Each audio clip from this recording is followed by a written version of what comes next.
AITAH for telling my neighbor that the reason her son is in jail is solely his fault and not the victim's. So my neighbor's son was in the police academy, and I guess he had to do, don't know what you call it, an internship at a juvenile facility. One of the inmates there was a 13-year-old girl. So apparently this girl stripped naked to entice him, and they had sex. I don't know whether they got caught or the girl told, but it was found out, and now he is in prison for unlawful sexual activity and is doing 25 to life, no chance of parole. My neighbor is saying it's the girl's fault because she enticed him, and men can't control themselves. I told her that was bullshit.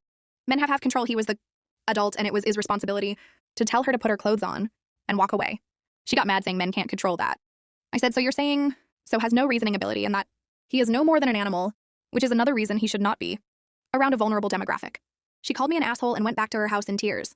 I told her the only assholes in the scenario was her and her son. Her for trying to blame a child and him for falling for it and abusing a child. My husband says he knows I was right, but I should have said nothing. As a child who was abused and blamed for it by adults, I can't. I was raped when I was 7 by an uncle, and my mother told me it was my fault, BC. I enticed him by always being around. She literally brought me to his house, and she said, I should have waited outside then, and nothing would have happened. So when my neighbor said that it triggered me, my husband hugged me and said he gets it and then apologized. But part of me wonders if I am an asshole for telling my neighbor the truth.